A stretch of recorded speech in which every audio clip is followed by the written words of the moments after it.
Praise the lord. దేవుడు నాకు మరొక ఇచ్చిన అవకాశాన్ని బట్టి దేవుని స్తుతిస్తున్నాను. మనం చివరి దినాల్లో ఉంటుండగా పరలోక రాజ్యము సమీపించింది. అయితే మనమందరం కూడా పరలోక రాజ్యమునకు వెళ్ళడానికి సిద్ధపడే వాళ్ళంగా ఉండాలి. చివరి దినాల్లో మనం ఉన్నాం కాబట్టి మనం సిద్ధపడుతూ అనేకులను సిద్ధపరిచే వాళ్ళంగా ఉండాలి. ఏ విధంగా సిద్ధపడాలి అంటే వాక్యాన్ని బట్టి మన జీవితాన్ని సరి చేసుకుంటూ దేవునికి ఇష్టమైన వారంగా ఉంటూ ఇంకా ఇతరులను కూడా ప్రభు సన్నిధిలో పెంచే వాళ్ళంగా నడిపించే వాళ్ళంగా మనము ఉండాలి. ఎందుకంటే ప్రభు రాకడ సమీపంగా ఉన్నది కాబట్టి ఈ చివరి దినం చాలా జాగ్రత్తగా ఉండాల్సి వస్తుంది. దేవుడు నాకు ఇచ్చిన అవకాశం అంటే ఇంకా సజీవ లెక్కలో ఉంచిండు. ఈ విధంగా దేవుని యొక్క ప్రేమను పంచడానికి దేవుడు ఇచ్చిన మంచి అవకాశం. ఎన్నో విషయాలు ఎన్నో సందర్భాల లోపల అంటే మరణకరమైన పరిస్థితులు ఎన్నో వచ్చినాయి. మరణపు అంచు వరకు నేను వెళ్ళినటువంటి స్థితిలో ఉన్నాయి. వాటి నుంచి దేవుడు విడిపించిండు, తప్పిస్తూ ఇంకా ముందుకు నడిపిస్తున్నాడు. అందుకని నా వంతు నేను చేసే ప్రయత్నం, నేను బలపడుతూ అనేకులను బలపరచాలనేసి మనమందరం బలపడి యేసు ప్రభు రాకడ కొరకు మనం సిద్ధపాటు కలిగిన వాళ్ళంగా ఉండి, అంతేకాకుండా అనేకులను ప్రభు సన్నిధికి నడిపించే వాళ్ళంగా ఉండాలి. నడిపించాలంటే ముందు మనము సిద్ధపడాలి. మనం జీవితాన్ని సరి చేసుకునే వాళ్ళంగా ఉండాలి. లేకపోతే మనల్ని బట్టి ముందు నీ జీవితాన్ని సరి చేసుకో అని అంటారు. అందుకనే ముందు మనల్ని మనం పరీక్షించుకుంటూ వాక్యాన్ని బట్టి సరి చేసుకుంటూ అనేకులను ప్రభు సన్నిధికి నడిపించే వాళ్ళంగా మనము ఉండాలంటే మనం నేర్చుకోవడము, నేర్పించడం. మనమంతా స్టూడెంట్స్మే. అందుకని బోధ అంటే ఇప్పుడు నేను మాట్లాడుతున్న నేనైనా వింటున్న అందరం కూడా మన జీవితాన్ని సరి చేసుకున్నట్టయితే ఆయన రాకడ సమీపంగా ఉన్నది కాబట్టి ఆయన రాకడ కొరకు మనం సిద్ధపడే వాళ్ళంగా ఉంటాం. అనేక విషయాలు మనం తప్పిపోతున్నాం ఎన్నో విధాలుగా. ఎందుకంటే బలహీనం కాబట్టి తప్పిపోతూ ఉండి ఆ తప్పైన స్థితిని గ్రహించడం లేదు. అది మన దగ్గర ఉన్న విశ్వాసం దగ్గర ఉన్నటువంటి పొరపాటు. అందుకని ఎక్కడ తప్పిపోయినా ప్రతి దినం మనం చెక్ చేసుకోవాలి. వాక్యాన్ని బట్టి మనం చెక్ చేసుకుంటూ సరి చేసుకుంటున్నప్పుడు ఆత్మీయంగా ఎదుగుతాము, బలపడతాము, క్రీస్తు పోలికలోనికి వెళ్తాం. మనము క్రీస్తు వలె ఉంటాము. అప్పుడు ఖచ్చితంగా ఆయన ఉన్నట్టుగానే ఆయనతో పాటు మన పరలోక రాజ్యంలో ఉండగలుగుతాం. చివరి దినాల్లో మళ్ళీ చెప్తున్నాను, అంత్య దినాల్లో ఉన్నాం కాబట్టి, అపాయకరమైన కాలాల్లో మనము ఉన్నాం కాబట్టి మన జీవితాలను సరి చేసుకుంటూ పరీక్షించుకుంటూ దేవుని భయం భక్తి కలిగి జీవించే వాళ్ళంగా ఉండాలి. అయితే నేటి అంశము నాలుక అనే అంశం పైన ఇది మనము ధ్యానం చేసుకుందాం. ఎందుకంటే నాలుక చాలా ప్రమాదకరమైంది. నాలుక అనేది చాలా ప్రమాదకరమైంది మన జీవితాల్లో. అంటే వ్యక్తిగతంగా మనల్ని మనం పరీక్షించుకోవడం. ఎందుకంటే నాలుక నాలో ఉంది. నాలో ఉన్న నాలుక నన్నే పాడు చేసే అవకాశం ఉంటుంది ఎక్కువ శాతంగా. అందుకని యాకోబు రాసిన పత్రిక 3వ అధ్యాయంలో కొన్ని మాటలు, మొదటి 12 వచనాలు ధ్యానం చేస్తూ ముందుకు సాగుదామండి. 3వ అధ్యాయము యాకోబు రాసిన పత్రిక 3వ అధ్యాయము. నా సహోదరులారా, బోధకులమైన మనము మరి కఠినమైన తీర్పు పొందుమని తెలుసుకొని మీలో అనేకులు బోధకులు కాకుండుడి. బోధకులు అని స్పెషల్గా చెప్పే మాట. ఎందుకంటే ఇతరులకు చెప్పేటప్పుడు మీరు వినండి కానీ మేము చేయము అన్న స్థితి వస్తుంది. అందుకనే బోధకులమైన మనము కఠినమైన తీర్పు పొందే దినాలు వస్తాయి కాబట్టి అనేకులు బోధకులు కాకండి అని చెప్తున్నాడు. ఇదేంది బోధకులు కావద్దంటే ఎట్లా? కావడం మంచిదే, అయితే జాగ్రత్తగా ఉండి ఇతరులకు దీవెనకరంగా మాదిరికరంగా మనం ఉంటే ప్రయోజనం, మనకు ప్రయోజనము, ఇతరులకు కూడా ప్రయోజనకరంగా ఉండగలుగుతాం. ఎందుకంటే కింద చెప్తున్నాడు, అనేక విషయంలో మనం అందరము తప్పిపోతున్నాము. అనేక విషయాల్లో, కొన్ని విషయాలు కాదు, అనేక విషయాలు మనం అందరం తప్పిపోతున్నాం. ఇది అందరిని కలిపి చెప్పడం ఇక్కడ, సేవకులైనా విశ్వాసులైనా. ఎందుకంటే అందరం బలహీనమే. ఇక్కడ ఎవరిని పెద్ద చిన్న అని చెప్పడం లేదు. అందరం బలహీనమే. అసలు యోగ్యత లేదు, అర్హత లేదు మనకు. అటువంటి స్థితిలో ఉన్నటువంటి మనము, ఆశ ఉంది మనకు, కానీ మన బలహీనతలు కొన్ని విషయాలు మనం సరి చేసుకోక, నేను బలహీనుని ప్రభా అంటే సరిపోదు. బలహీనము అయితే దేవుని శక్తి మనం పొందుకుంటే బలవంతులం. ఎప్పుడు పొందుకుంటాము? ఆయన మాటకు లోబడితే బలహీనతలో మనం బలవంతులం. అందుకని ఇక్కడ అనేక విషయాలు మనమందరము తప్పిపోచున్నాము అని ఎవడైనను మాట యందు తప్పని ఎడల అట్టివాడు లోపము లేనివాడై తన సర్వ శరీరమును స్వాధీనమందుకొన శక్తి గలవాడు అగును. మాటలో లోపం లేదు అంటే తన శరీరాన్ని తన స్వాధీనంలో ఉంచుకున్నట్టు. ఇక దేని బట్లు మాటలో మాట యందు తప్పడం లేదు అంటే తన శరీరాన్ని అంతా నీ స్వాధీనంలో ఉంచుకున్నట్టు. మన స్వాధీనంలో మనము ఉంచుకునే వాళ్ళంగా ఉంటాం. అందుకనే మాట అంటే నాలుక నుంచి వస్తుంది, ఇది నోటి నుంచి వస్తుంది కాబట్టి స్పెషల్గా ఇది మనం అంటే ఎన్నో హెచ్చరికలు దేవుడు చెప్తున్నాడు, ఎన్నో విధాలుగా మనల్ని సరి చేస్తున్నాడు. ఈ దినం ఒక అంశము నాలుక గురించి. నాలుక మన అవయంలో ఉన్నదే, కానీ ఓసారి మనల్ని పాడు చేస్తుంది, మన ద్వారా ఇంకోరు కూడా పాడే అవకాశాలు ఉంటాయి. అందుకనే ఈ అంశం గురించి మాట్లాడుకోవడం. మాట యందు తప్పలేదు, మాట ప్రకారంగా బ్రతుకుతున్నావు, సంతోషం. అంటే నీ శరీరాన్ని నీ స్వాధీనంలో ఉంచుకున్నావు. మాటకు శరీరానికి ఏం సంబంధం ఉంది? అదే మాటలోనే పవర్ ఉంది, శక్తి ఉంది. అది శరీరాన్ని ఎటు అంటే అటు తిప్పగలుగుతుంది, ఏమన్నా చెప్పగలుగుతుంది మాట. అందుకనే మాటలు నువ్వు తప్పడం లేదు అంటే నీ శరీరాన్ని నీ స్వాధీనంలో ఉంచుకున్నట్టు. కానీ పైన చెప్పడం జరిగింది, అనేక విషయాల్లో మనం అందరము తప్పిపోతున్నాము. దేంట్లో తప్పిపోతున్నాము? మాట యందు. తప్పిపోతే ఇక తప్పిపోయినట్టే ఉందమ్మా? కాకుండా తప్పిపోయినటువంటి స్థితిలో ఉన్న మనము ఎక్కడ తప్పానో వాక్యాన్ని బట్టి, వాక్యం లేకుండా ముందుకు సాగొద్దు. వాక్యము, దేవుని వాక్యంలో శక్తి ఉంది కాబట్టి వాక్యాన్ని బట్టి ఎక్కడ నేను తప్పిపోయినాను, ఎక్కడ పొరపాటు జరిగింది అని వాక్యాన్ని సరి చేసుకుంటూ, వాక్యం ద్వారా మనం సరి చేసుకుంటే మాటలు తప్పదం లేకుండా శరీరాన్ని స్వాధీనంలో మన కంట్రోల్లో ఉంచుకోగలుగుతాం. అది అవుతుంది, సాధ్యమే. అయితే అందరము అన్నాడు. మన అందరం ఇదే రకంగా ఉంటే మనల్ని సరి చేసే వాళ్ళు ఎవరు? యేసుక్రీస్తు గురించి చెప్పడం ఈయనందు ఏ తప్పిదము ఏ పొరపాటు నాకు కనబడలేదు అని పిలాతు సైతం చెప్పాడు. అందుకని మాట తప్పకుండా ఉన్నటువంటి వాడు యేసుక్రీస్తు ఒక్కడే. ఆయన్నే మనకు మాదిరి చూపించినటువంటి వాడు కాబట్టి ప్రతి విషయంలో వాక్యం దగ్గర రావాలి. దేవుని మాట దగ్గరికి వస్తే మనం బలపడతాం, సరిగా ఉంటాం. అప్పుడు క్రీస్తులాగా మనము ఉండగలుగుతాం. యేసుక్రీస్తు అని మనం అందరం కూడా ఖచ్చితంగా ఉండగలుగుతాము. మీరు నన్ను పోలి నడవండి అన్నాడు. నేను క్రీస్తును పోలి నడుచు ప్రకారంగా పౌలు చెప్తాడు. అదే పోలిక మనలోనికి వస్తుంది, ఎందుకు రాదు? అవుతుంది. అయితే ఎప్పుడు? పరలోకం వెళ్ళాలి నేను అనే ఆశ ఉన్నప్పుడు. పరలోకం వెళ్ళాలంటే క్రీస్తు పోలికలు మనలోనికి రావాలి. క్రీస్తు వలె మనము ఉండే వాళ్ళంగా ఉంటే ఖచ్చితంగా ఆత్మీయంగా ఎదుగుతాము, బలపడతాము.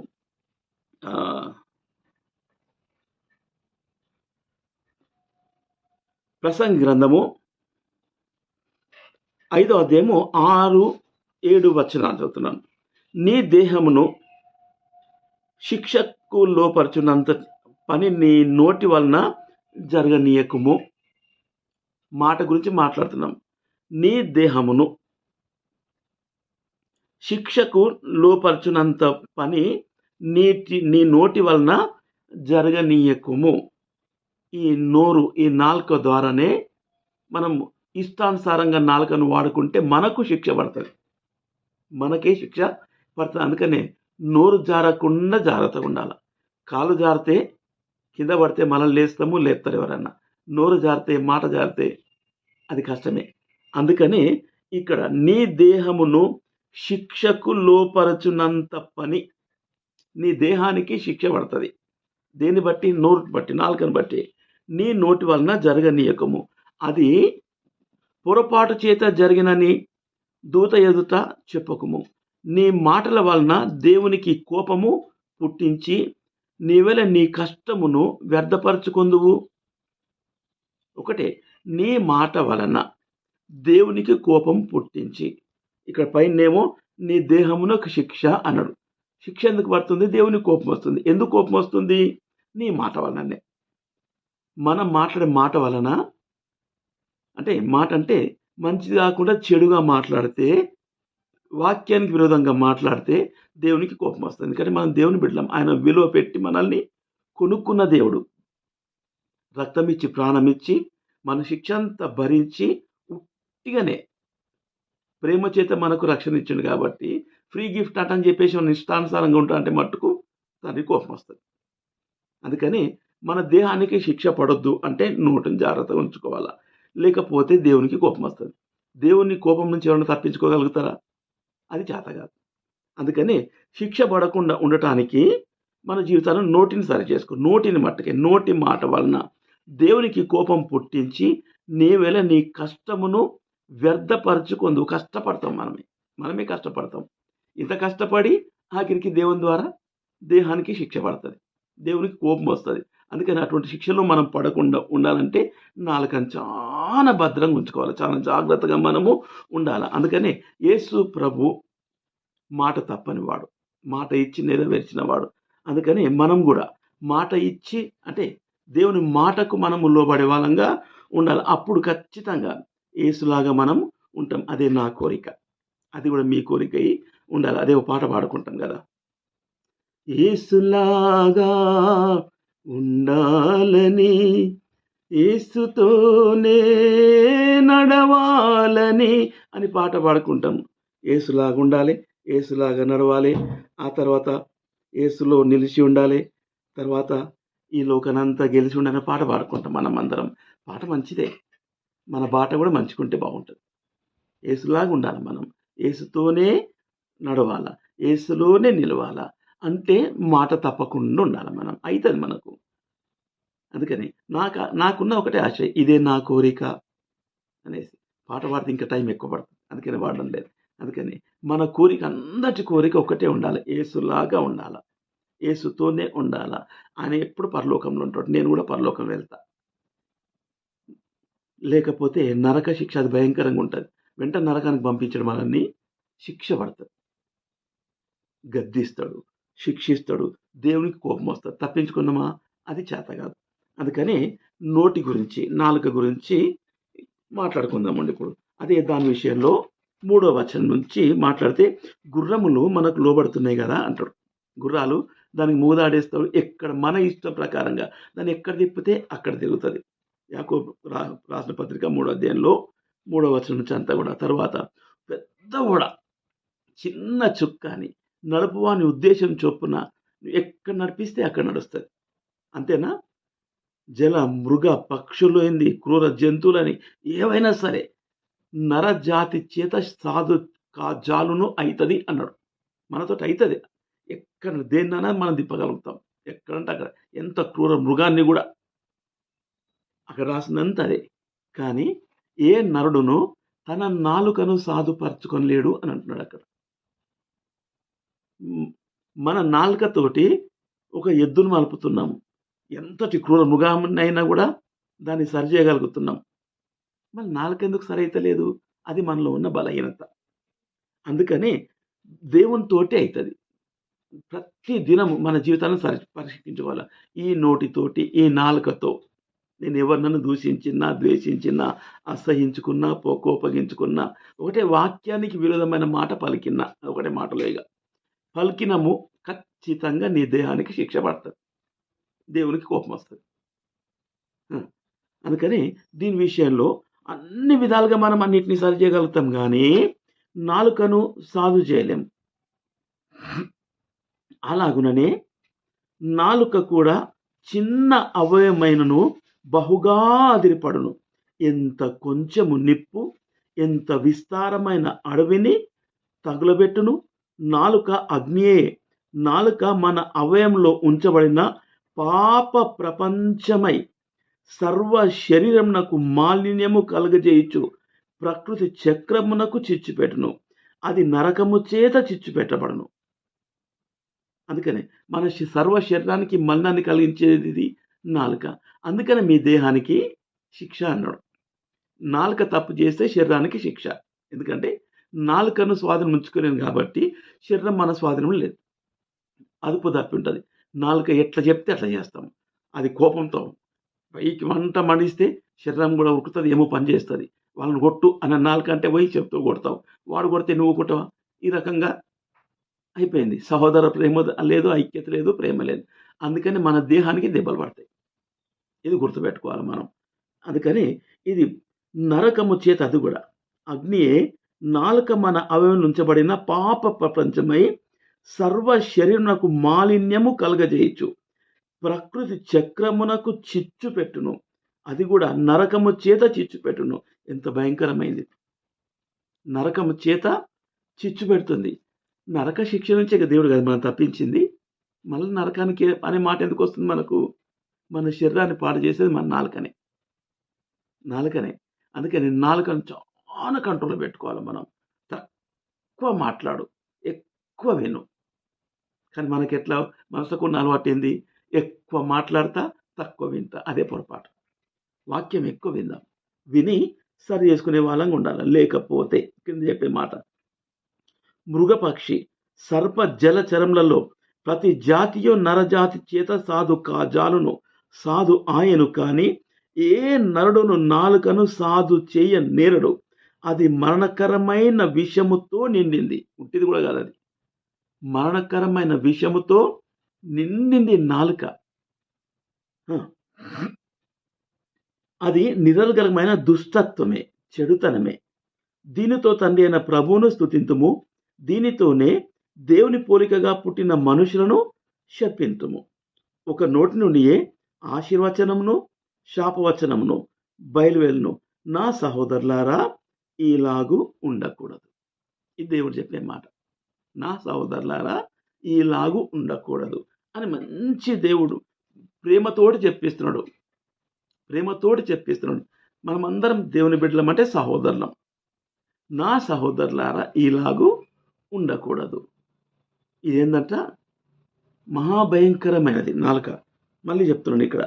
ఇదే నాలుకతోటి ఎంత మంచిగా స్తుతిస్తామో, ఇదే నాలుకతోటి ఇంకొన్ని దూషిస్తాము, ద్వేషిస్తాం, అసహించుకుంటాం, శపిస్తాం. ఇదే నాలుకతోటి. అందుకే దేవునికి కోపం వస్తుంది. నా పిల్లలు నా మాటకు లోబడినట్టే లోబడి మళ్ళీ తన ఇష్టానుసారంగా తమ నాలుకను వాడుకుంటూ దెబ్బలు తిన్నికే తెచ్చుకుంటున్నారు, శిక్ష తెచ్చుకుంటున్నారు, నా కోపం తెప్పిస్తున్నాడు దేవుడు ఇక్కడ. అందుకని అది మరణకరమైన విషముతో నిండింది. అది చెడుతనమే, దుష్టత్వమే. కింద మాటలు చెప్పుకుంటూ ఆశీర్వచనంలో ఉన్నాయి. ఒక్క నోటి నుండి ఆశీర్వచనమును శాపవచనమును బయలువెళ్ళును. నా సహోదరులారా, ఇలాగు ఉండకూడదు. నీటి బుగ్గలో ఒక్క జల నుండి తీయని చేదు నీరును ఉరునా. నా సహోదరులారా, అంజురపు చెట్టున ఒలివ పండ్లైనను ద్రాక్ష తీగను అంజుర పండ్లైనను కాయన అటువలనే ఉప్పు నీళ్ళలో నుండి తీయని నీళ్ళు ఊరవు కదా. ఇవన్నీ బాగా తెలుసు మనకు. మళ్ళీ అవన్నీ జరిగాయి కానీ మళ్ళీ ఒకటి ఇదే నాలుక నుంచి రెండు ఎందుకు వస్తున్నాయి? ఇది మనలో ఉన్న వీక్ పాయింట్, మనలో ఉన్న బలహీనత. అందుకని దేవుని మాటకు లోబడితే మన బలహీనత మన నుంచి పోతాయి. బలహీనమే. అందుకని చెప్పాడు అందరము, ఒక్కరు అని చెప్పడం లేదు ఇక్కడ, అందరము కూడా బలహీనం. అనేక విషయాలు మనము తప్పిపోతున్నాము అని 2వ వచనం ముందే చెప్పేసిండు. సరే, తప్పిపోతున్నటువంటి మనకు దేవుడు మనతో మాట్లాడుతున్నప్పుడు ఆయన మాటకు లోబడితే దేవుని కోపం మన మీదకి రాదు, మన దేహానికి శిక్ష పడదు.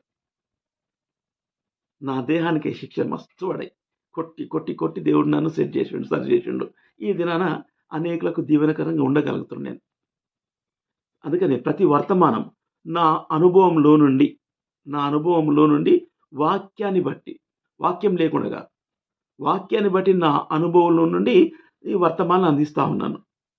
సంఘాల్లో ఈ విధంగా యూట్యూబ్ ద్వారా కూడా అనేకులకు వినిపించడానికి దేవుడిచ్చిన నాకు అవకాశం. అంతే, విని అందరం సరి చేసుకోవాలి తప్ప అంతకుమించి వేరేదేమి లేదు. సరే, మత్తయి సువార్త 12వ అధ్యాయము 34 నుండి 12వ అధ్యాయము 34వ వచనం నుంచి. అంటే ఈ నాలుక విషయంలో కొన్ని మాటలు మట్టుకే. సర్ప సంతానమా, మీరు చెడ్డవారయుండి ఎలాగు మంచి మాటలు పలకగలరు? అంటే ఇంకా చెడు పోలే, అందుకనే దానికి సర్ప సంతానమా అన్నాడు. మీరు చెడ్డవారయుండి ఎలాగు మంచి మాటలు పలకగలరు? హృదయమందు నిండి ఉండు దాన్ని బట్టి నోరు మాట్లాడును కదా. అంటే నిండేముంది? ఇంకా పోలే, ఇంకా లోపల నుంచి పోలేవు. నిండా ఉన్నది. నిండిన దాన్ని బట్టి నోరు మాట్లాడుతుంది. ఎప్పుడో ఏమో జరిగిన దాన్ని లోపల నింపుకున్నావు, టైం అదని చూసుకుంటూ ఏదో సందర్భాన్ని బట్టి దాన్ని బయటికేస్తావు. బయటికేస్తే అది ఊకుంటదా?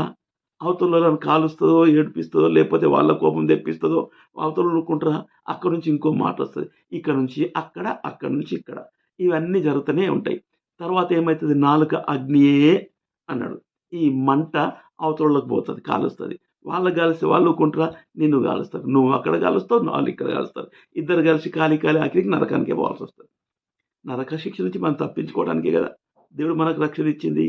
అందుకని నాలుక అగ్నియే అన్నాడు. ఎంత కొంచెము నిప్పు, ఎంత విస్తారమైన అడవిని తగులబెట్టును నాలుక అగ్నియే అన్నాడు. చిన్నదే, చిన్నదే నాలుక. విస్తారమైన అడవిని తగలబెట్టును ఎట్లా తగలబెడుతుంది నాలుక? లోపల నుంచి హృదయంలో నిండిన దాన్ని బట్టి నోరు మాట్లాడింది. లోపల ఏదో కల్మషం, ఏదో భేదం, ఏదో ఒకటి ఉన్నది. అది టైంకి ఏదో టైంను బట్టి బయటికి వచ్చేసింది. అవతలోళ్ళను మండించింది. నీలో నుంచి మంట వచ్చింది, అవతలోళ్ళకి మంట తగిలింది. మళ్ళీ అవతలోళ్ళు ఊరుకుంటారా? అక్కడి నుంచి నీకు మంట వచ్చింది. ఇక తన్నుకోండి, గుద్దుకోండి, ఏమన్నా చేసుకోండి. దేవుడు పట్టించుకోడు. ఏం చేస్తాడు? చూస్తాడు, చెప్తాడు, చెప్తాడు. ఆ తర్వాత దేవునికి కోపం వస్తది. తర్వాత మన శరీరం పైన దేహానికి శిక్ష పెడతాడు. అందుకని నాలుక పాప ప్రపంచము, నాలుక అగ్నియే. ఎంత కొంచెము నిప్పు, ఎంత విస్తారమైన అడవిని తగలబెట్టును. ఎట్లా తగలబెడుతది? ఇక్కడ నేను నా ముందు ఇద్దరం ఉన్నాం. ఒకరొకరం తిట్టుకుంటున్నాం, అరుచుకుంటున్నాం. తర్వాత ఏమైతది? మా ఇద్దరి మధ్యలో పోయి ఇంకోరికి చెప్తా. ఇంకోరు పోయి ఇంకోరికి చెప్తావు. నువ్వు ఇంకోరికి చెప్తావు. ఈ మంట అవతలకి అంటిస్తావు. ఆ మంట అవతలకి అంటిస్తావు. ఆహా! ఇట్లనా? అట్లనా? అవతల అంటుకొని, అవతల అంటుకొని, ఇవతల అంటుకుంటాయి. ఇక్కడనే ఉండి ఎంతో మందిని అంటబెట్టి, మంట పెట్టి ఆఖరికి సంతోషం లేదు, సమాధానం, అసలు ప్రేమనే లేదు. ప్రేమ లేనివాడు నావాడు కాడు. నాలుక ఎంత పని చేసింది చూడండి. ప్రేమ లేనివాడు నావాడు కాడు అనేసిండు అంతే. దేవుడు చెప్పిండు ఒకటే మాట. ప్రేమ నిన్ను వల్ల నీ పొరుగువాన్ని ప్రేమించుము. అంటే ఎక్కడిది ఇంకా ప్రేమ ఏడుంది? వాక్యం అంతా తెలిసే మనకు. కానీ చిన్న చిన్న పొరపాట్లు అనేక విషయాల్లో మనము తప్పిపోతున్నాము అన్నాడు. అందుకని ఈ నాలుక మనుషుల మధ్యలనే, విశ్వాసుల మధ్యలనే, తోటివారి మధ్యలనే ప్రేమ లేకుండా చేస్తది. చేసి క్రీస్తుకు దూరమయ్యేటట్టు చేస్తది. తర్వాత దూరమైనందు కాబట్టి దూరమైన దేవుడు వదిలిపెడతాడా? దేహానికి శిక్ష పెడతాడు. అంటే దేవునికి కోపం తెప్పిస్తున్నాం మనం. మన కోపము చిన్నది. కోపంతోటి ఏదో చేస్తాం, ఏదో సాధిస్తాం అనుకుంటాం. కానీ దాని నుంచి మనకే నష్టం. అది బాగా గుర్తుపెట్టుకోవాలి మనం. ఇదే మాట ఇక్కడ అందుకే చెప్తున్నాడు. హృదయంలో నిండిన దాన్ని బట్టి నోరు మాట్లాడును కదా. సజ్జనుడు తన మంచి ధననిధిలో నుండి సద్విషయమును తెచ్చును. దుర్జనుడు తన చెడ్డ ధననిధిలో నుండి దుర్విషయములను తెచ్చును. నేను మీతో చెప్పినదేమనగా మనుషులు పలుకు వ్యర్థమైన ప్రతి మాటను గూర్చి విమర్శ దినమున లెక్క చెప్పవలసి ఉండును. ఇది మనకున్నది. మనం ఒట్టేని ఈజీ కాదు. నాలుక నా ఇష్టం అంటాను మాట్లాడనీకే. లెక్క ఉన్నది. దేవుడు లెక్క అడుగుతాడు. ఏం చెప్తాం అప్పుడు? లెక్క చెప్పవలసి ఉండును. నీ మాటను బట్టి నీతిమంతుడవని తీర్పు నొందువు. నీ మాటను బట్టియే అపరాధివని తీర్పు నొందుదువు. దేవుని దగ్గర నిలబడాల్సి వస్తది. ఇప్పటి మట్టుకు ఏమో చేస్తాం. ఏమో అది చేసినా, ఇట్లా చేసినా, అది చేసినా, ఇది చేసినా, అట్లా మాట్లాడినా, ఇట్లా మాట్లాడినా అంటని ఎగురుతాం. ఇది నాలుక ఎగురుతది. కానీ దానికి తీర్పున్నది అని మనం గుర్తుపెట్టుకోవాలి. సరే. అంటే ఈ కొన్ని వీక్ పాయింట్స్ మన దగ్గర ఉన్నాయి చూస్తున్నాను. హృదయంలో నిండిన దాన్ని బట్టే నోరు మాటలంటే లోపల ఏదో ఇంకా కల్మషం, ద్వేషం, అసూయ, ఈర్ష్య ఏదో ఉన్నది. అది మన నుంచి పోకపోతే మన దేహానికే శిక్ష పడతది. దాని నుంచి మనం విడిపింపబడతాం. రాకడ సమీపంగా ఉన్నది కాబట్టి. ఎంత బ్రతుకుతాం లోకంలో మనము? కొంతకాలం. దాని గురించి ఉట్టిగా శిక్ష పొందుకుంటూ ఎందుకు బ్రతకాలి లోకం లోపల? అందుకని వాక్ శక్తి చాలా ముఖ్యమైనది. ఎంత వాక్యం వింటే అంత బలాన్ని మనము పొందుకుంటాం. 12వ కీర్తన.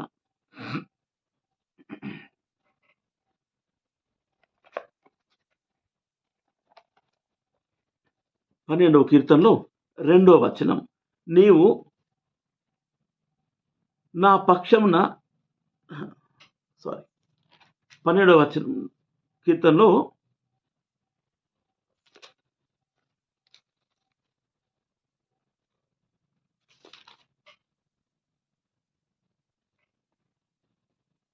రెండవ వచనం. అందరూ ఒకరితో ఒకరు అబద్ధములాడుదురు, మోసకరమైన మనస్సు గలవారై ఇచ్చకంలాడు పెదవులతో పలుకుదురు.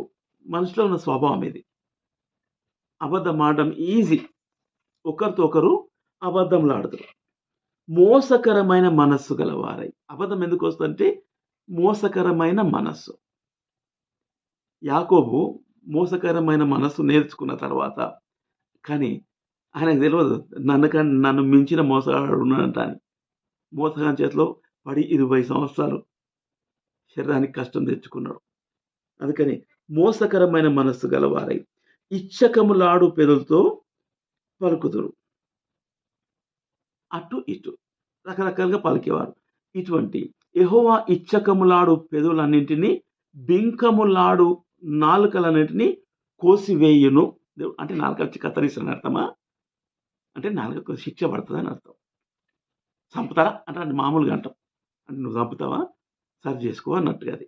అందుకని నాలుకను కోసివేయను. మా నాలుక చేత మేము సాధించదము, మా పెదవులు మావి, మాకు ప్రభు ఎవడని వారు అనుకొందరు. ఇది నిర్ణనిలిగే స్వభావం. నా నోరు నాలుక నా ఇష్టం, నీవేంది నాకు చెప్పేది అన్నట్టుగా అనుకుంటాం. కానీ ఈ నాలుకను ఏం చేస్తాడు దేవుడు? కోసేస్తా అంటున్నాడు. అంటే అంత దేవుని కోపం వస్తుందని అర్థం. నా నోరు నాలుక నా ఇష్టం అంటే కొన్నిసార్లు విరవీగే పరిస్థితులు వస్తుంటాయి. మనం అటువంటి రాకుండా, అంటే మనసులో ఉన్న వీక్ పాయింట్స్ అవి జాగ్రత్తగా ఉండాలి. ఎఫెసీ రాసిన పత్రిక 5 కీర్తనలు 5:9 వచనం. వారి నోట యథార్థత లేదు, వారి అంతరంగము నాశనకరమైన గుంట, వారి కంఠము తెరచిన సమాధి. నోట యథార్థత లేదు. నోట్లో యథార్థత ఎప్పుడైతే ఉండదో అది నాశనకరమైన గుంటనే. తర్వాత తెరచిన సమాధి. సమాధి తెరిస్తే ఏముంటుంది? అంత కంపే బయటకు వస్తుంది. అంటే మనకు విలువ లేకుండా అయిపోతుంది. అందుకని ఒకటి, నాలుకతోటి అబద్ధమాడకుండా జాగ్రత్తగా యథార్థంగా ఉండాలి. యథార్థంగా ఉంటే కొంచెం కష్టం అనిపిస్తుంది, కానీ బలం పొందుకుంటాం. దేవుడు మన పక్షంన ఉంటాడు. యథార్థవంతుల పక్షంలో దేవుడు ఉంటాడు. అందుకని యథార్థం లేదు, దాన్ని సరి చేసుకో. లేకపోతే అంతరము గుంట, నాశనకరమైన గుంటగా ఉంటుంది. తర్వాత లోపల నుంచి తెరిస్తే సమాధి తెరిస్తే అంతా కంపే వచ్చేస్తుంది. 10వ కీర్తన 7వ వచనం. వారి నోరు శాపముతోను. ఈ రకంగా ఉన్నటువంటి వాళ్ళు, అంటే నాలుకకు అదుపు లేకుండా, భయం లేకుండా, దేవుని భయం లేకుండా మాట్లాడుతుంటే అదేంటంట ఎప్పుడు శాపవచనాలే పలుకుతాయి. వారి నోరు శాపముతోనూ కపటముతోనూ వంచనతోనూ నిండి ఉన్నది. వారు నాలుక కింద చేటును పాపమును ఉన్నవి. మీరెవరంటే దేవుని బిడ్డలం. ఇదే నాలుకతో దేవుని స్తుతిస్తున్నాం. మళ్ళీ ఇంకేమున్నాయి దీని కింద? పైకేమో దేవుని స్తుతిస్తున్నాం, పబ్లిక్లో కనిపిస్తున్నాం, మంచిదే. కానీ అరే దేవుని స్తుతించే వాళ్ళే కదా వీళ్ళు అని పక్కోలు చూసి ఓవ్వ అంటారు. నోరు శాపంతో, కపటముతోను, వంచనతోను, అంటే ఇతరులను లొంగదీసే పరిస్థితి నిండి ఉన్నది. నాలుక కింద చేటును పాపమును ఉన్నవి. అందుకని వీటన్నించి విడుదల పొందాలంటే యేసు వైపు చూడాల్సిందే. ఇంకొన్ని మాటలు. 140వ కీర్తన 2-3 వచనాలు. తమ హృదయంలో అపాయకరమైన యోచనలు యోచించుదురు. లోపల ఆలోచన చేస్తారు. యోచన చేసుకొని ఏం చేస్తారు? మళ్ళీ ఇతరులకు కూడా అదే పని చేస్తారు. యోచించుదురు. నిత్యము యుద్ధము రేప చూచుందురు. పాము నాలుక వలె తమ నాలుకలు వాడి చేయుదురు. పెదవుల క్రింద సర్ప విషయం ఉన్నది. ఏమో ఏదంట ప్రతిరోజు ఎప్పుడు కొట్టాలి, ఎప్పుడు కొట్టలేకపోతే తిన్నది అరగదు. ఎప్పుడు అనాలి అంటాని. ఇది మనిషిలో ఉన్న, అంటే విశ్వాసంగా ఉంటూ కూడా ఎక్కువ శాతం ఈ దినాల్లో కనిపిస్తున్నాం. అందుకని దేవుని దీవెనల కంటే దేవుని శిక్షణ ఎక్కువ పడుతున్నది. శిక్ష పొందుకుంటే, ఎందుకంటే దేవుని నామానికి అవమానం కలుగుతుంది కాబట్టి సరి చేయటానికి. అంతే. దేవునికి కోపం ఎందుకంటే మనం సరి చేసుకోవటానికే దేవుని కోపం తప్ప మనకేం దేవుడు పగోడు కాదు. అందుకని హృదయం లోపల అపాయకరం యోచరించుకొని ప్రతిరోజు యుద్ధం చేస్తా. అంటే ఎట్లా యుద్ధంతోటి? నోటితోటి. నాలుకతోటి యుద్ధం చేస్తాం. నాలుకతోటే కొట్లాడుతుంటాం చూసుకో. నా నోటి నుంచి నీకొచ్చే, నీకు నాకొచ్చే అట్లట్లా ఒక మాట చిన్న ఏదో సమస్య వస్తది. దాని నుంచి ఇట్లా చేస్తావా అంటాను ఒక మాట వచ్చేసింది. ఆయనకు నువ్వు అట్లా చేయలేదా అనేది. ఈ రకంగా వచ్చి ఆఖరికి ఎక్కడియో, ఎప్పటియో బయటికొస్తది. అసలు టాపిక్ పోయింది. మీరు గమనించండి ప్రతి కుటుంబాల్లో జరుగుతది. అసలు అంశము, అసలు టాపిక్ ఎందుకు అరిచినవు అది పక్కకు పోయింది. ఎక్కడిదో తీసుకొనొచ్చి ఇక యుద్ధానికి కాడికొస్తారు చూడండి. ఇక తన్నుకోండి, గుద్దుకోండి. నెమ్మదుందా? సంతోషముందా? సమాధానముందా? ఇప్పుడు దేవుని స్తుతించిగా. తర్వాత అంతా అయిపోయినాక అన్ని వారమంతా ఇవన్నీ జరుపుకొని ఆదివారం పోయి స్తోత్రం అంటాం దేవుని స్తుతిస్తాం. ఈ స్తుతి దేవుడు అంగీకరిస్తాడా? బాధపడతాడు తప్ప. బాధపడతాడు అంతకీ ఊకుంటాడా? కోపం తెచ్చుకుంటాడు. శిక్ష పెడతాడు. సరి చేసి తెచ్చేయటానికి మట్టుకే. అందుకని అంటే ఈ కొన్ని నాలుకకున్న స్వభావాలు కొన్ని మట్టుకే చెప్పుకుంటూ పోతే ఇంకెన్నో ఉన్నాయి. అందుకని వీటి నుంచి మనం అందరం విడుదల పొందాల. అంటే వాక్యానికి లోబడాలి. అంటే మాట అనేది చాలా ప్రాముఖ్యమైనది మన జీవితం. ఏ నరుడును సాధు చేయలేడు నాలుకను. సాధు కాదు కూడా అది. మనతోటి కాదు. మళ్ళీ ఎవరితోటైతది? దేవునితోటైతది. అందుకని ప్రభా ఇగో ఇట్లా ప్రతిరోజు నా నాలుకని ఇష్టమన్నట్టు వాడుకుంటున్నా. టైం ఉంటే హాయిగా ఉండి నిన్ను స్తుతిస్తున్నా.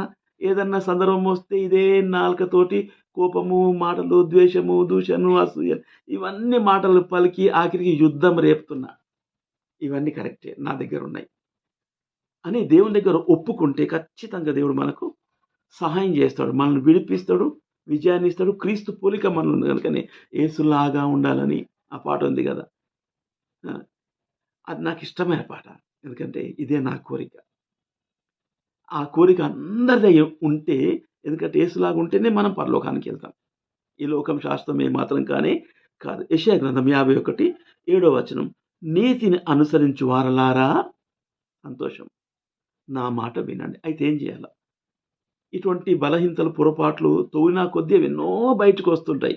వీటన్నిటి నుంచి విడుదల పొందాలంటే ఒక్కటే నా మాట వినండి. నీతిని అనుసరించు వారలారా నా మాట వినుడి.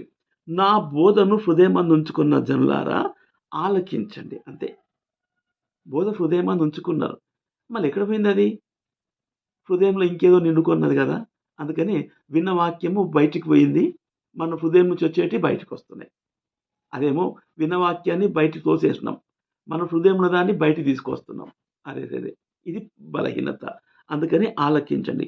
ఇంకొకటి మనుషులు మామూలుగా మనుషులే గదా! అందుకని ఇక్కడ మనుషులు పెట్టు నిందకు భయపడకుడి. వారి దూషణ మాటలకు దిగులు పడకండి. ఇష్టమున్నట్టు నోరు వాగేసుకుంటాం. ఇక భయం లేనప్పుడు, హృదయంలో నిండా ఉన్నప్పుడు ఏ మాట అంటే ఆ మాట పలుకుతాం. ఇది మనిషికున్న స్వభావమే. చిన్న, పెద్ద అనే భేదం గూడా ఉండదు.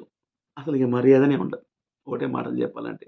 ఈ రకంగా ఉండి ఇష్టమున్నట్టు వాగుతున్నప్పుడు ఎదుటోళ్ళకు నొచ్చుకుంటది. ఈ మాట కత్తి అన్నాడు. నాలుక కత్తి, అగ్ని అని ఒక దిక్కు చెప్పుకుంటూ వాడిగల కత్తి అన్నాడు నాలుకనే.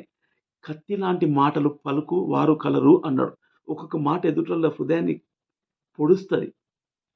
పొడుస్తా ఉంటది. మళ్ళా ఆ మాట గుర్తొచ్చినప్పుడల్లా మనసులో బాధైద్ది. ఇంత మాటనే అనుకుంటే వాళ్ళకు బీపీలు లేనిపోనివి ఎక్కువైతుంటాయి. అది కనిపియకుండా గుచ్చుకుంటుంది. అందుకనే నా మాట మీరు వినండి ఇప్పుడు. విశ్వాసంగా నువ్వు గట్టిగున్నావా? దేవుని వాక్యం హృదయంలో నీ దగ్గర ఉందా? నీతిని అనుసరిస్తున్నావా? అయితే మనుషులు పెట్టు నిందకు భయపడకు. ఎన్నన్నా అనుకోని తిట్టుకో. తిట్టుకో. ఎన్నన్నా తిట్టుకో. దేవుడు వింటున్నాడు. దేవుడు చూసుకుంటున్నాడు. అంతే. అంటే ఏం కావాలి నీకు? ఓపిక కావాలి. తిడుతున్నా బదులు నువ్వు తిట్టకుండా, బదులు నువ్వు అనకుండా జాగ్రత్త ఉండు. చాలా మట్టుకు అవతల నుంచి వచ్చే మాటలు ఓర్చుకుంటాం. ఆఖరికి తప్పున ఒక మాట అనేస్తావు. అయిపాయే. ఆ చిన్న మాటలు పట్టుకుంటారు. మళ్ళీ యుద్ధానికి లేస్తారు. అందుకని ఎంత సహిస్తే అంత మేలు. అందుకని ఒక్కటే నిందకు భయపడకు. వారి దూషణ మాటలకు దిగులు పడకుడి. ఇంకోటి మాటకు మాట. మాటకు మాట. మాటకు మాట. ఇక్కడి నుంచి ఒక మాట, అక్కడి నుంచి ఒక మాట. అంటే ఏ మాట ఇది? అగ్ని లాంటి మాట. ఇక్కడ నుంచి ఒక అగ్ని లాంటి మాట అవతలకి వచ్చింది. అవతల నుంచి అగ్ని లాంటి మాట ఇక్కడ వచ్చింది. ఇక్కడ అగ్ని అక్కడ పోయింది. అక్కడ అగ్ని ఇక్కడ వచ్చింది. ఆఖరికి ఏమైపోయింది? ఇద్దరి మధ్యలో మంట మండింది. బగ్గున మండింది. ఇదే రకంగా మండుకుంటూ అగ్నిగుండంలోకి పోవాల్సొస్తది. ఆ అగ్నిగుండంలోకి పోవాల్సొస్తది. అంత డేంజర్ నాలుక.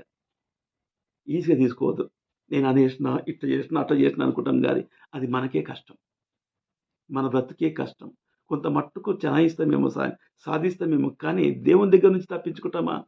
అది చేత కాదు. అందుకని అదే మంట కాకుండా జాగ్రత్త. అంటే మంట మండకుండా ఉండాలంటే ఒక్కటే, ఇవతల నుంచి మంట అవతలకి వచ్చింది. అవతల నుంచి నువ్వు మంట ఇవతలకి పంపియకు. అంతే. అంతే. మండే మంటను మెల్లగా ఆర్పే ప్రయత్నం చెయ్యి. మండే మంటను ఆర్పే ప్రయత్నం చెయ్యి. ఎట్లా చేయాలి?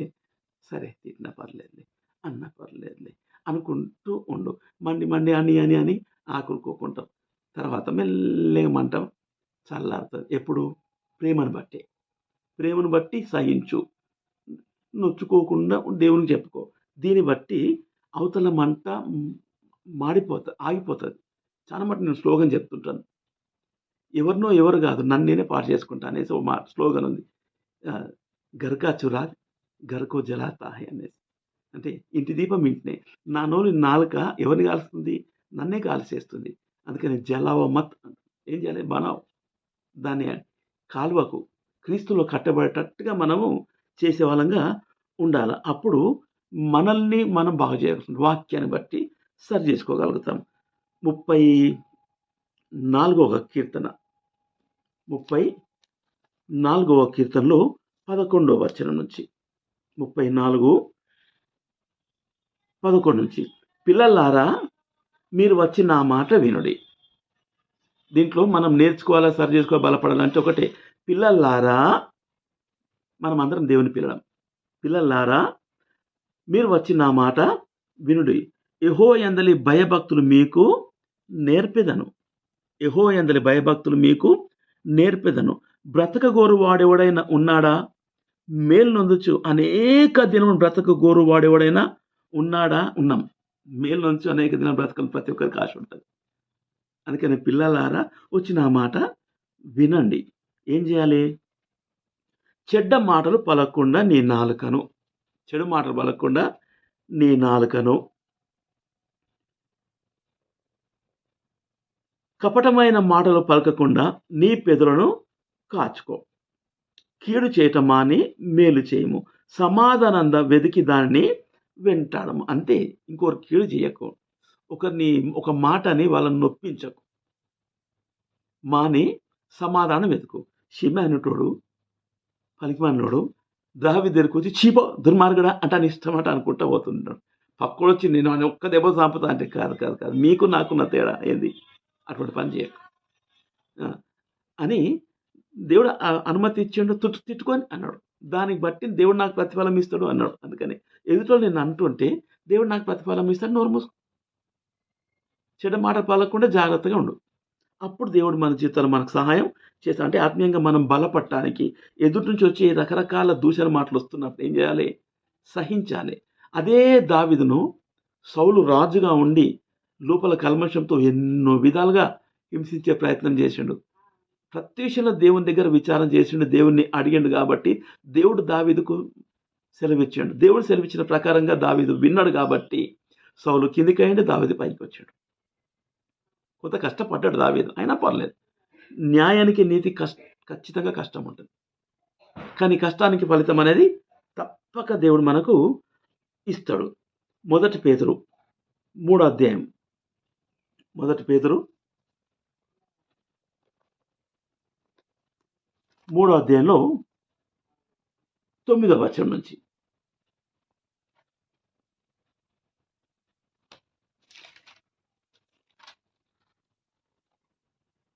ఆశీర్వాదమునకు వారసులవుటకు మీరు పిలువబడితిరి కనుక కీడుకు ప్రతి కీడైనను దూషణకు ప్రతి దూషణైన చేయక దీవించండి.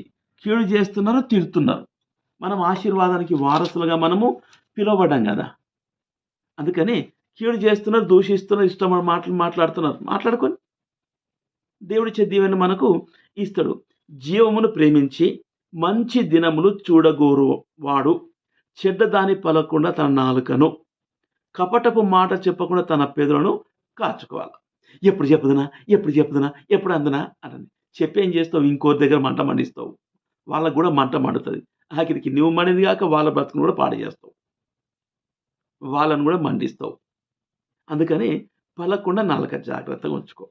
చాలా మట్టుకు ఇళ్ళలో ఏమన్నా అయినప్పుడు బయట నుంచి ఆయన రా ఆయనకి చెప్తా అని అనుకుంటావు. వస్తేనే ఇగ మంట మండిస్తావు. మంచిగా వచ్చినోడికి మంట పెట్టిస్తావు. ఆ మంటతోటి ఇంట్లో అంతా మంటనే. దానికి కారణం ఎవరు? చిన్న మంటవే అవతలకి కనిపిస్తేవే ఏమో చేసినాము. ఏం సాధించలేం మనం. నష్టపోవడం తప్ప అంతకు మించి ఉండదు. అందుకని చెడ్డదాని పలకకుండా తమ నాలుకను, కపటపు మాటలు చెప్పకుండా తమ పెదవులను కాచుకొనవలెను. అతడు కీడు నుంచి తొలగి మేలు చేయవలెను. సమాధానం వెదికి దాన్ని వెంటాడవలెను. ఈ పని మనం చేయాల. సమాధానం మేము కలిసి ఉండాలి. మేము కలిసి ఉండాలి. సమాధానంగా ఉండాలి. దేవుని ప్రేమను కలిగి ఉండాలి అని ఉంటే సమాధానపరచువారు ధన్యులు. ధన్యులమైతాం. లేకపోతే అన్యులమైపోతాం. ఆ! వెంటాడాలి. ప్రభువు కనులు నీతిమంతుల మీద, ఆయన చెవులు వారి ప్రార్థనల వైపు ఉన్నవి కానీ, ప్రభు ముఖము కీడు చేయి వారికి విరోధంగా ఉన్నది. ఆఖరికి చివరికొస్తే ఏమొచ్చిందిగా? కీడే. కీడు చేయాల్సింది.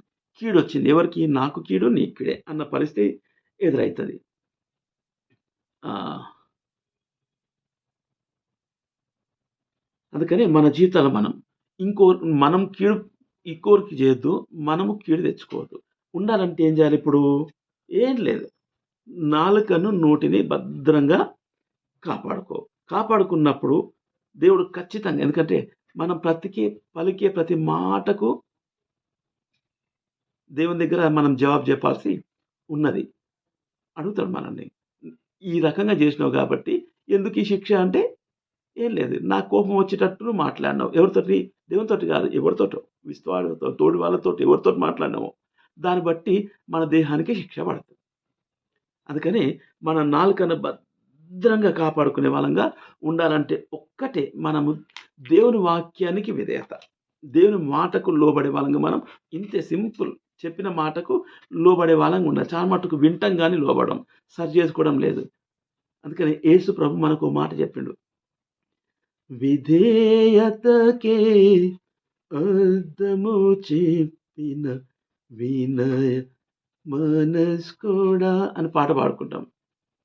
అందుకని విధేయులుగా ఉన్న మాదిరి మాకు నువ్వు చూపినవు. ఆయన మాదిరి చూపించిండు మనకు. అందుకనే క్రీస్తును పోలి నడవాలంటే ఆయన చూపించిన మాదిరిలు మనం యేసుప్రభుని ఎంతో దూషించిర్రు, ద్వేషించిర్రు, అసహ్యించిర్రు, ఉమ్మిండ్రు, కొట్టిండ్రు, గుద్దిండ్రు ఏమని అన్నాడా? అన్నాడా? నన్ను ఒక మాట అని చెప్పేసి నువ్వు మాట అంటావు. దేవుని బిడ్డలంగా పడాల్సిందే. నా నిమిత్తము జనులు మిమ్మల్ని నిందించి, హింసించి, అబద్ధంగా చెడ్డ మాటలు ఇలా పలికినప్పుడు మీరు సంతోషించండి, ఆనందించండి. పరలోకమందు మీ ఫలం అధికమగును. ఇనామొస్తది మనకు. అందుకని ఈ రకంగా అవతల నుంచి మాటలొస్తుంటే నోరు మూసుకో. భరించు, సహించు. యేసుప్రభుకు నొప్పి కాలేదా? ఆయన శరీరధారిగా వచ్చిండు కదా! మన శిక్ష భరించడానికి.